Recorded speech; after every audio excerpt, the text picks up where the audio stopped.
Hello and welcome back everybody to the Foodbuild factory, where today we're going to take a look at the Aristocrat. That's the guy you can see on screen right now. And as always, I'm going to show you some gameplay in the first half of the video, and in the second half of the video we're going to take a look at the perks, mutations, equipment and everything else. So let's get right into it. What this character is going to be about is we are trying to make a build completely centered around using this here black powder rifle, which in fact is an Aristocrats version, so we do get a little bit more damage just by being over 30,000 caps. We are somewhere at around 30,200, no, 32,000 I think, something like that. Anyways, doesn't really matter. And really the more interesting part here is the fact that we are using a black powder rifle to begin with. The black powder weaponry in general in this game is, well, not so liked for very obvious reasons. Now, on paper, they do work very well in a very typical fashion for these kind of RPGs and MMOs. Uh, Very high single-shot weaponry with the payoff of having very long reload time. So, in general, nothing too out of the ordinary here. But in general use, you just see them very little because there's rarely any reason to go with them. Um, I, however, do really like them, just for the fact that I think they are very cool, very unique to Fallout 76 compared to other Fallout games. And despite what people say, I actually think that they are quite viable. The problem is, though, that you have to really go about them very differently than you would usually do when it comes to rifleman builds.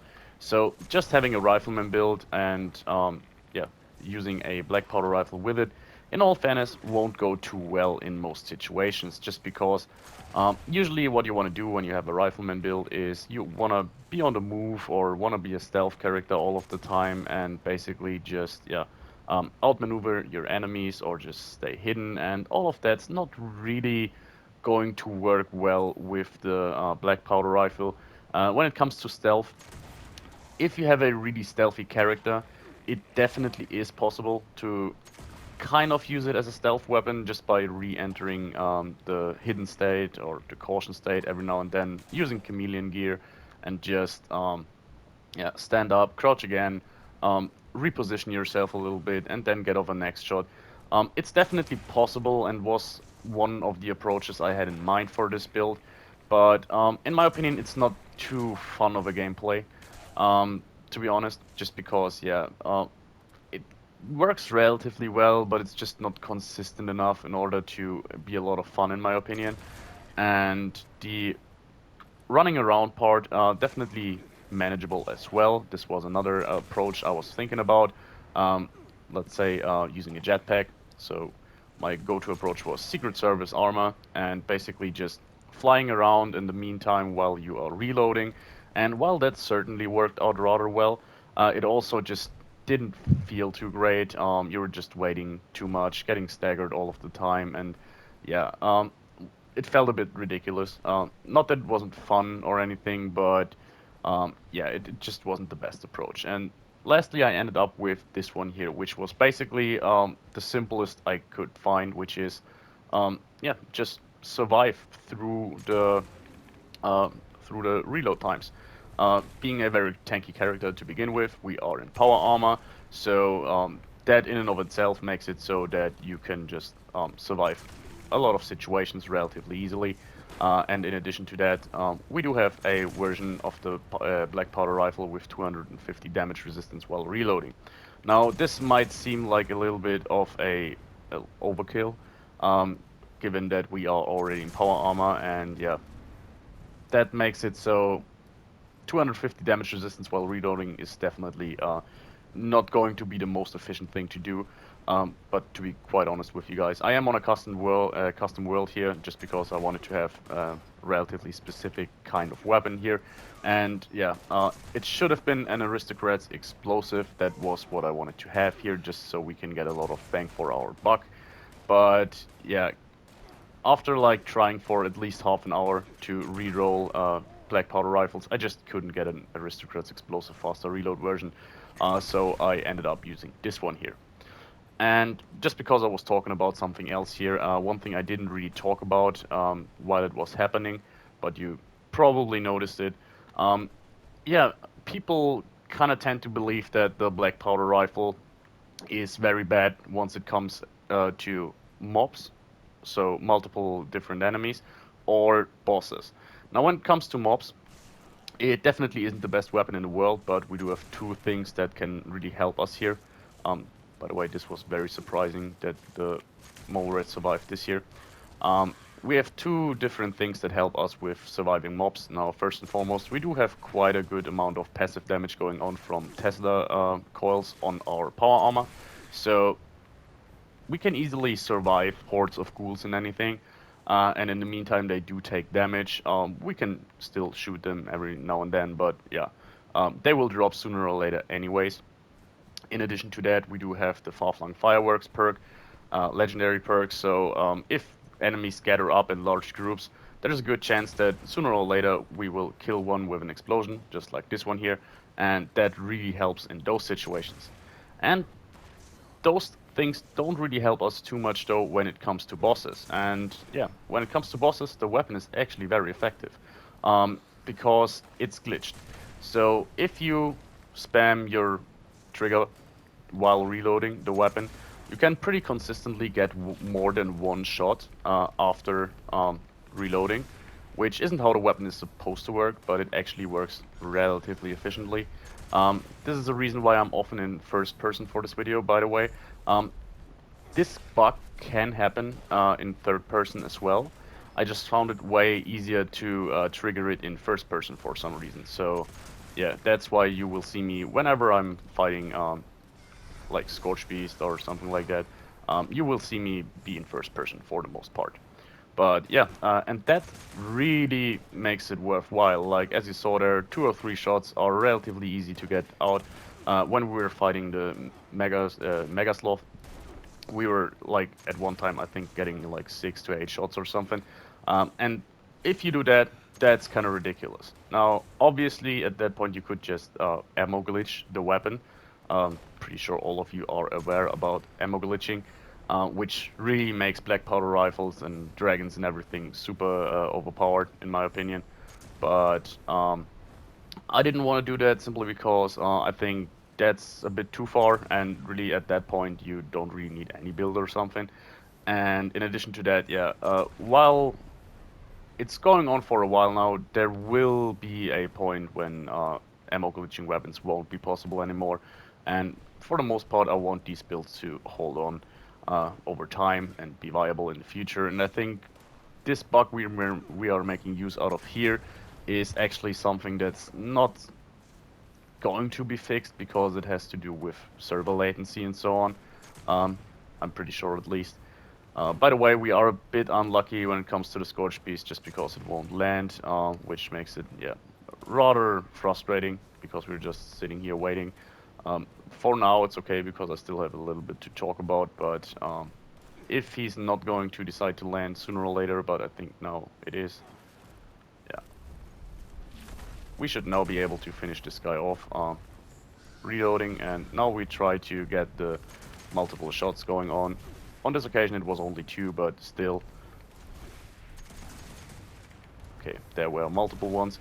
It's kind of hard to control your weapon once that happens, but fortunately where it's most useful to do this kind of thing is when it comes to tougher and bigger enemies that usually have a large hitbox. So just getting up close and personal means that, yeah, even though you're not the most precise, you can just simply hit them anyways. And now we'll soon be finished, so one more hit, which can take a while, you know my aim, but yeah, just to make sure. Okay, now he went down.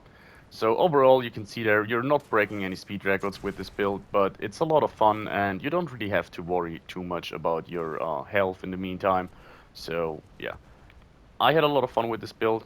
Ammo is very cheap to craft. You don't need a lot. It's pretty ammo efficient, and overall, yeah, I like the looks of it. I like to use the black powder weapon. It's a very satisfying weapon, despite not being the greatest in the world.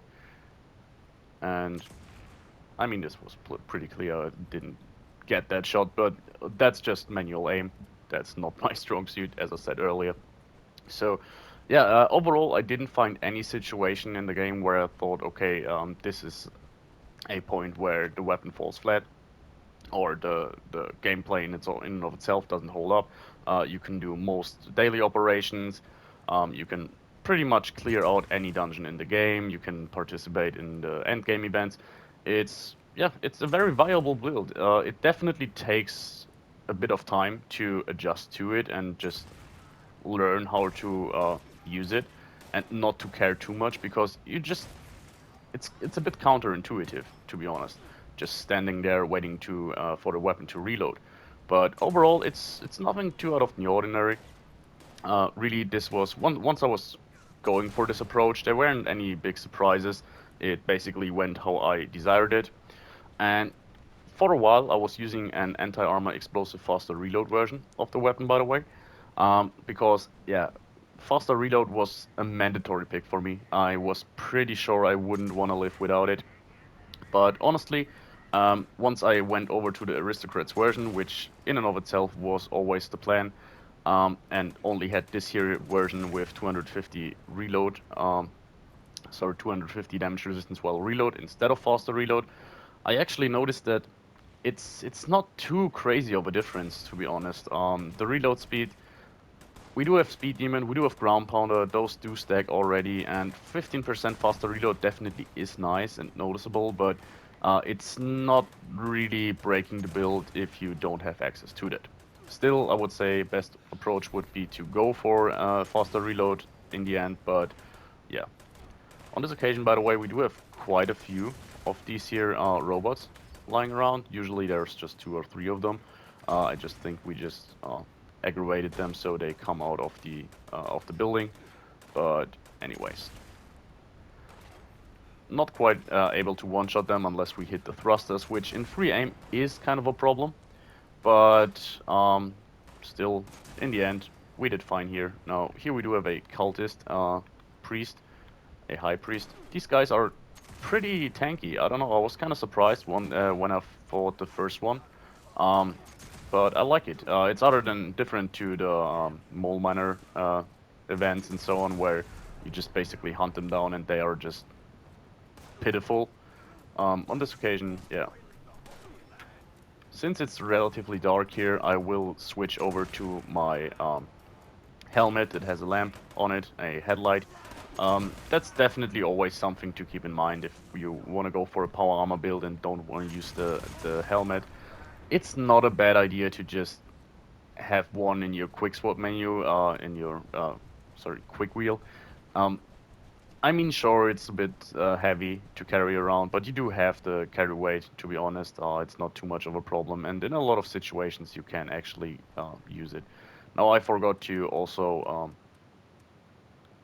have these two head pieces on the quick wheel menu, so I couldn't just swap back to them. But still, in third person, it doesn't really make too much of a difference because you don't really see it unless you see the top of the top hat there. But still, I wanna have it that way. That also means we lose out on quite a lot of tankiness, just because we have a little less resistances, which is not the bigger problem, but we do lose a little bit of the damage reduction that comes with every power armor piece. But I think we can live without it easily. One thing about the weapon is its condition. That's definitely one of the weak points of it.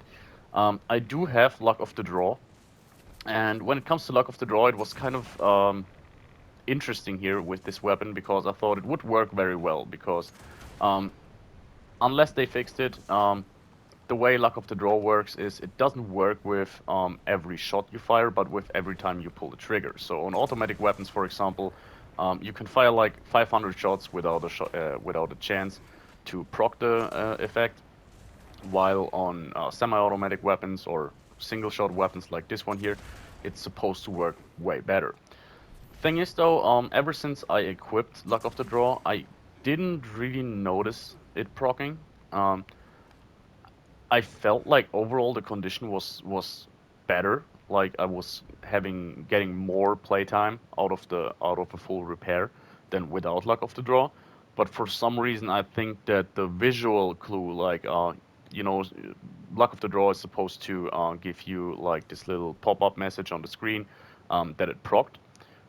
For some reason, I think like it doesn't work with this weapon, which is odd. But as I said, still I do have the feeling that overall it did work. So take that for what it is. To be honest, do your own testing. I mean, obviously, you will easily be able to maintain this build even without luck of the draw. It just means you have to repair your weapon a little bit more, and we also do have gunsmiths, so it's not too crazy. It's actually, yeah, you can live with it, but that's just something I felt noteworthy. And overall, yeah, obviously this build won't be for anyone. For a lot of people, it just will be too slow, which is perfectly viable criticism, to be honest. But as I said, had a lot of fun with it, and in terms of gameplay, what you want to keep an eye out for basically is, yeah, you really have to pay a little bit of attention on which enemies you focus on, to be honest. For example, this guy here can shred us pretty easily, so I really want to take him down first. So there's kind of a threshold of enemies that can barely damage you, and on this occasion the weapon actually did break, but we do have our weapon repair kit, so that's not too big of a threat here. And yeah, this guy really takes some time. I mean, the weapon breaking was a bit unfortunate here, to be honest, but now we finally got him. Once the glitch or the bug basically activates, yeah, you can shred pretty much anything into pieces. Otherwise, yeah, you might need two shots or anything. There were other weapons I experimented with, as I said, an anti-armor explosive one, for example, or even a two-shot explosive version. The two-shot explosive version was a little bit disappointing, to be honest. Not because it was bad, but because I thought it would be better. And anti-armor explosive, always a nice combination. I would never say it's bad on pretty much anything. The thing is though that, yeah, this is one of the base weapons where anti-armor explosive isn't the greatest option for the simple reason that due to its high base damage, you already have quite a lot of armor penetration going on. So it's just not necessary to add another 50% armor penetration on top of that. I mean, keep in mind we already have Tank Killer. Not that you could keep in mind because you haven't seen it so far, but I think you were already aware that it would be there. So yeah, adding even more armor penetration, while it can be really helpful against the Queen and so on, for really the majority of enemies, you won't really see too much of a difference here. And yeah, ultimately I found that going for a straight up damage buff, very old school, was nice to have. Similar thing to armor, by the way, I do have a full set of Aristocrats power armor, just because I'm lazy like that and didn't have another idea what to do. I was for a while thinking about Sentinel, because, yeah, you could pretty much just stand there while you reload. Thing is though, I did find that to be a little bit stupid in third person, because yeah, in third person aiming for nearby targets is a little bit of a hassle. I tend to miss a lot of shots that way, and that's why I just went with Aristocrats, which is overkill yet again. Like the 250 damage resistance while reloading. You all are probably aware about the point of diminishing returns, as people call it, which is the way armor is calculated in this game means that at a certain point, you're increasing your damage and energy resistance becomes less and less effective. So you get less and less bang for your buck. And this point is somewhere between 300 and 350 damage resistance and energy resistance, respectively. And yeah, we are far over that due to the fact that we are wearing XO1 power armor. And yeah, adding on top of that 250 damage resistance while reloading, as well as pretty much 100 damage and energy resistance from the Aristocrats effect, is overkill. But anyways, we want it to be as tanky as possible, basically. Which is a little bit of a lie. There would have been other stuff we could have done. For example, Ricochet would certainly have been a nice idea here.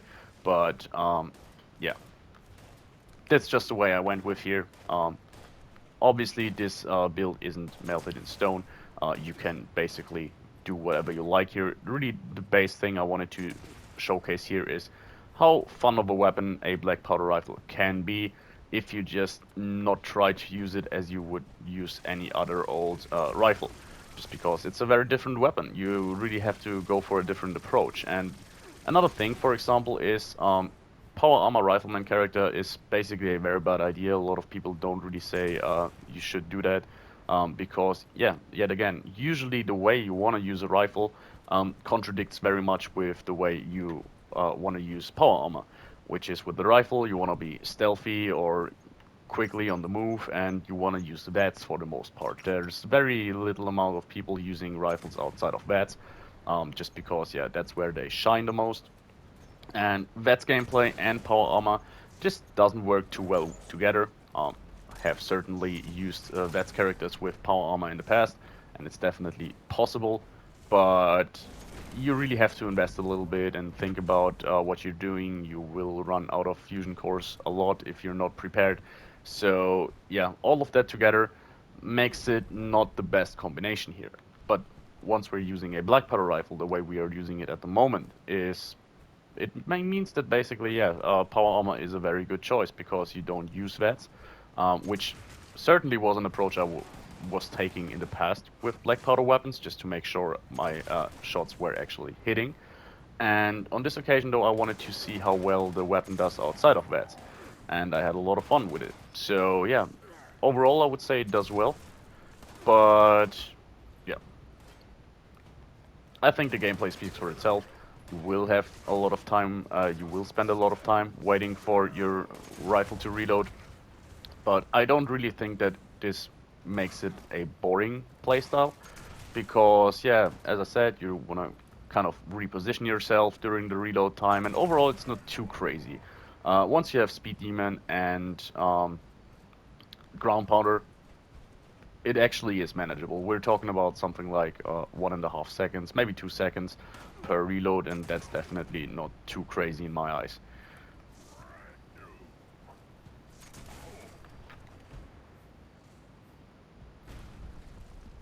This is a little bit frustrating, by the way, if you're getting into the stagger animation from the power armor while you are reloading.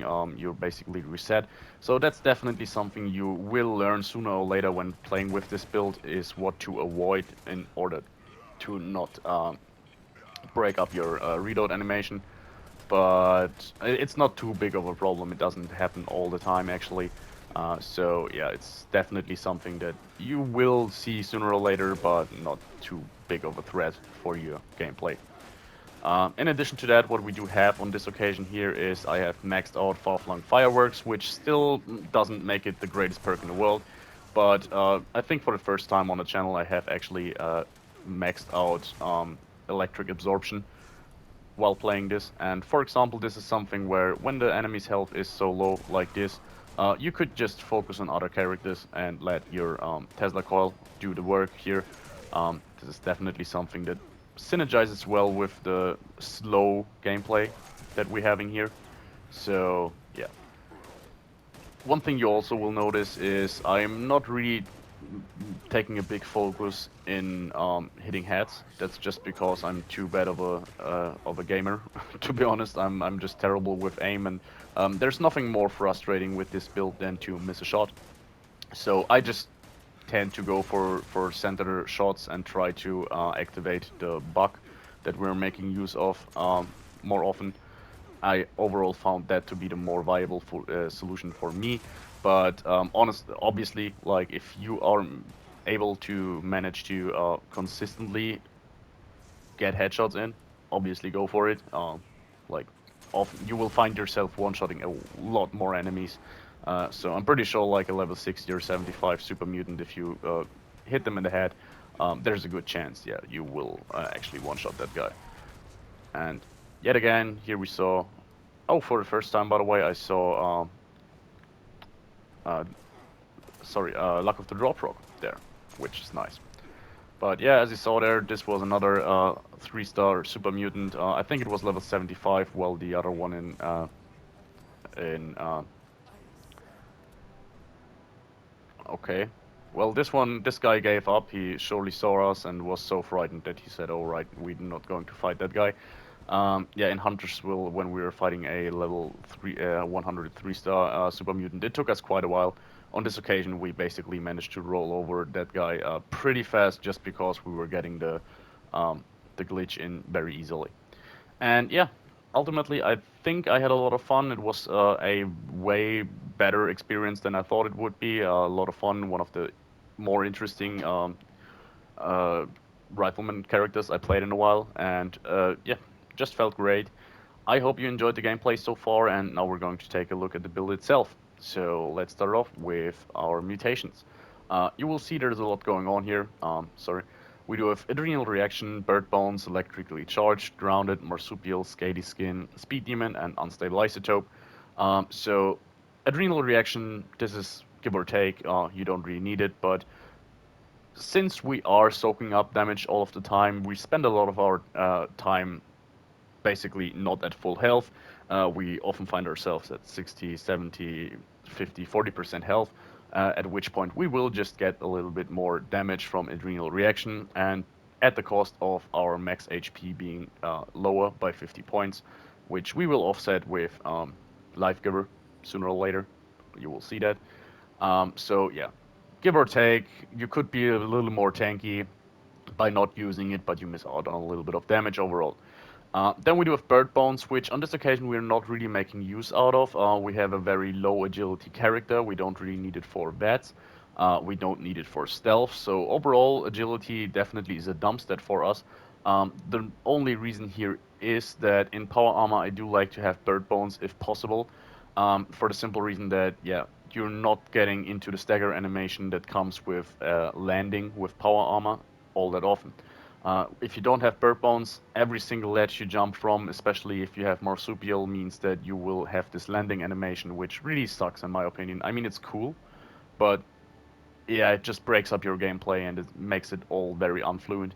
So I don't like it, and that's why I stuck with bird bones here. Then we do have electrically charged. This is just a little bit of flavor added in for the build, just to complement our Tesla coils, which in and of themselves, you can definitely go for pretty much every single other modification. This little bit of passive damage going on, I just found it to be quite interesting. I found it to be working relatively well. Another thing it can do, as far as I'm aware, is it can proc your tenderizer perk.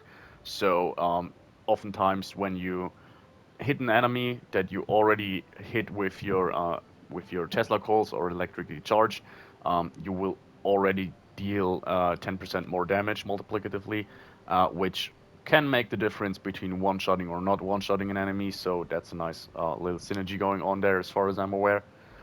Then we do have grounded. Yet again, this is overkill. 100 extra energy resistance is not really the most necessary thing in the world. However, this build is designed to only use the black powder weaponry, and well, 50% less energy gun damage just doesn't do anything to us, so we might as well take that 100% extra, 100 extra energy resistance. I mean, on top of that, energy damage is basically neglected completely by electric absorption anyways, so yeah, it's even more overkill, but it doesn't hurt us at all, so that's why it's there. Then we do have Marsupial and Speed Demon. Those two are very straightforward. Pretty much on every single character I do have them, just for the movement speed and the overall convenience of jumping higher. But on this occasion, yeah, Speed Demon also very, very important, because reloading is basically the biggest problem you have with this build, and reloading faster obviously is a nice thing to have. Then we do have Scaly Skin, similar to Grounded, not really necessary to increase our resistances even more, but to be honest, 50 less AP, we are already down to a minimum. So you will see there we have a pathetic little amount of 40 action points, and that's full, like, um, one proc of Dodgy, which we do have, will drain our action points to basically one quarter, which is kind of ridiculous, but to be honest, for once, there wasn't really any use for action points other than sprinting, which is definitely noticeable. You will see every now and then that sprinting isn't really the most convenient thing to do here, but yeah, overall, it's still not the craziest thing. I do mean we do have a little bit more action points. Usually we are up to I think 80 or 90 action points. I think yeah we do have Sludge Lung at the moment, so our max AP is reduced even further. So yeah, this was basically a no action points run at this point. And the last mutation we do have here is Unstable Isotope, which pretty much same reasoning as with Electrically Charged, just having a little bit of passive damage going on every now and then when we're attacked by melee enemies. So yeah, not a lot to say there. Then it comes to our weaponry, and here we see actually the condition did go relatively well overall. I mean, the weapon broke during the video, but what you didn't really know is the condition was already down to like half, like 50% condition or so when I started the video. And you saw there, due to the fact that Luck of the Draw did proc, we actually barely lost any condition from there. I mean, we were repairing our weapon up to 150%, so we did lose some condition, but it's manageable. It's definitely something to keep in mind for this weapon. If you are someone who's furious about repairing your equipment, then this will not be your type of build, but it's still manageable. And in terms of the weapon, we do have an Aristocrats explosive version with 250 damage resistance while reloading, as I said. And that brings us to a damage of 417, which is very respectable. It's definitely among the higher damage weapons. Still, though, the DPS is the problem. However, as I pointed out and shown during the video, um, at points where you really need DPS, it's there due to the fact that you can just shoot way more than one shot per reload. So that really transforms the weapon into a pretty good boss weapon, in my opinion. And yeah, very high range, which is something we don't really make use out of, just because, yeah, due to our free aim, um, most of the times I use this as a close quarter weapon. It's just something that happens naturally due to the fact that, yeah, we take time to take down enemies, so they naturally have a way to have time to swarm us. But the option is there. That also means that you can get off sneak shots, even though we have pretty much no agility and are in power armor. But at the range of 395, you can open up some battles with sneak attacks, which is kind of fun. Um, don't expect to stay hidden long though. And yeah, not a lot to say here. I mean, there's no modifications except for the bayonet, which is, I mean, fun, I guess, but still bashing sucks even with this weapon and the bayonet. And just in case you didn't know, the bayonet modification for this weapon is a bit hard to obtain because, other than pretty much every other weapon in the game, you have to basically find a bayonet mod, like the little mod box, modify a black powder rifle with it, and if you then scrap the black powder rifle, you have a chance to to learn how to modify black powder rifles with bayonets. It's a bit of a stupid thing, but yeah, it's just the way it is. And going over to our equipment, we do have an Aristocrats X01 arm with less explosion damage and braking slower, which is nice. Then we do have a right arm with a bit of poison resistance and food drink reduction. Then we do have a leg with, yet again, Aristocrats, radiation resistance, and Sentinel. Less explosion damage again, and lastly, +1 endurance. So overall, you can see there nothing too out of the ordinary. It's just a set of Aristocrats armor, basically. And that all together with our mutations and everything brings our resistances to 548 damage and 695 energy resistance. So one thing you can say for certain is that, yeah, any enemy whatsoever that uses energy damage has no chance to kill you. It's just basically impossible. So the only threat comes from enemies that use ballistic damage, and yeah, high rate of fire enemies like yeah, legendary super mutants with miniguns, or another thing that could be dangerous is damage over time stacking up from legendary Mylar Kings or Mylar Queens. But other than that, yeah, you are pretty tanky. You can relatively easily survive most encounters. Going over to our perks here, we do have 2 strength with Bandolier at rank 2 just to reduce our ammo weight, so nothing out of the ordinary here, very straightforward. Then it comes to perception, which we have used for a ground pounder, which is the most important one in my opinion. Then we do have tank killer, more armor penetration, a little stagger chance. Definitely nice to have. As I said though, armor penetration is not your worst fear here on this build, just because you have relatively high base damage. But still, tank killer should always be there when you are playing a rifleman. Then we do have Grenadier at rank 2, which I simply used for the simple fact that it does increase the range of the explosion that comes from far-flung fireworks. And basically, when I was fighting, for example, the ghouls at the White Springs Golf Course, um, it can really be very effective once they gather up and you get far-flung fireworks to trigger. You can actually take down quite a few enemies with it. And that left us with 7 perk points left, which I then used for Rifleman perks, just to increase our damage. So, if anything, the only thing I could see myself changing in future would be to not use Grenadier, but max out Rifleman. But to be honest, I think the convenience that you sometimes get from Grenadier is higher than the little bit of extra base damage that we get from 2 more ranks of Rifleman. Then we go over to Endurance. So overall, one thing you'll see here is in terms of special stats, it's a very, very different character to what I'm often going for here. Very center loaded. Um, Pretty much, especially agility is very, very rare that you'll see it go beyond, go below 8 or something. But I digress.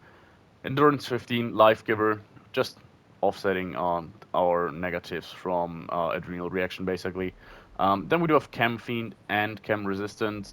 This is just something I went with here because, yeah, you do have the option to use chems.